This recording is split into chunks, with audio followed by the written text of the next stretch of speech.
Okay guys, so this is where I'm at on this boat. I've got the color on.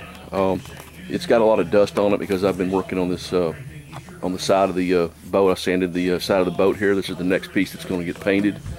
And I don't want to wipe it off. I'm going to have to wash it off, and I don't want to get the hull wet because I'm sanding on it and I'm applying this fiberglass resin. But I got the paint on completely. The top part of the boat from the bumper up, as far as the painting goes, is done. Okay, I've got some of the woodwork in. I bought those 3-foot measuring sticks at Home Depot.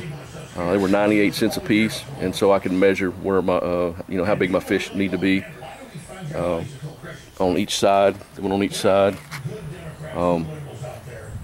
The wood that I put in here, that used to be a vinyl upholstered piece of wood, that where that piece of wood is right there. Same on the other side of the boat. So I bought a 6-foot 1x4, and I split it down the middle, and then I didn't use a stain on it. I just use the fiberglass resin, and it's natural wood with the fiberglass resin on top of it. Now this is not the super clear resin that you can get, the marine resin, but it's a marine resin, and it's you know, that piece of board is never going to you know, go bad on me. It'll be good for as long as I own this boat. This piece back here, I put this back here because I'm going to put a piece of polycarbonate cutting board. I guess it's polycarbonate, the white cutting board, if I can find one long enough. If not, I can find two and cut them in half or whatever. But I'm gonna have me a cutting board going across this thing right here, so I can cut my fish and, you know, do whatever I need to do, cut a line or just whatever. So got me some non-skid here for stepping onto the boat. Again, this is just dust. I don't want to brush it off because I don't want to scratch my paint. It's still a little bit soft because I painted it 3 days ago. So again, I'm in the process of applying the fiberglass resin on the outside of the hull, and I'll paint this same color white as inside the boat, and then I'm going to stop and I'm going to take the boat off the trailer, and I'm going to do the same process with the underside of the hull as what I'm doing on the outside of the hull. And what that does is it actually repairs the gel coat. That's what I'm trying to do here, guys. I'm trying to restore the gel coat on this thing. And I could just put the epoxy resin on there, you know, the high build epoxy resin, sand it down and go with that, but I didn't want to do that. I wanted to be sure that this gel coat is you know, is restored, is repaired the way it should be. So the best way to do that I know of is to apply the epoxy resin, the fiberglass resin, and then sand it down, and then put the 4 coats of high build epoxy primer, and then put the paint on. So it's a long process.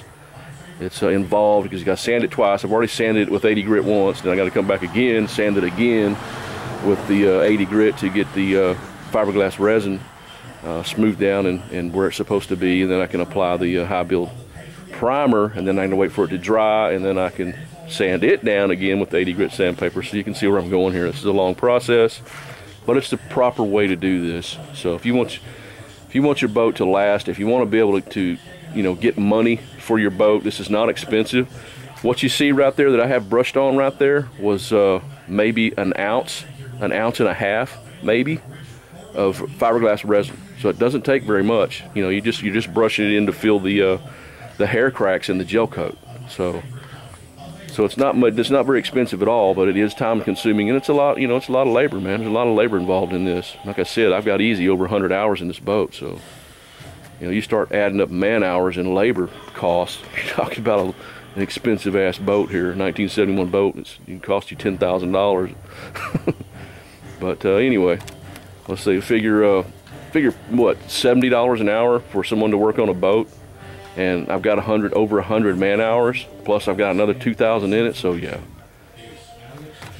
if you're going to pay somebody to do this, it gets expensive. So I guess I could have bought a new goat. I could have got a new goat for the price I paid for this one. Could have bought a new boat for the amount of labor, as far as cost goes, the amount of labor as I'm going to have in this boat. So a lot of work, but it's a lot of fun too. So if you enjoy doing this kind of thing,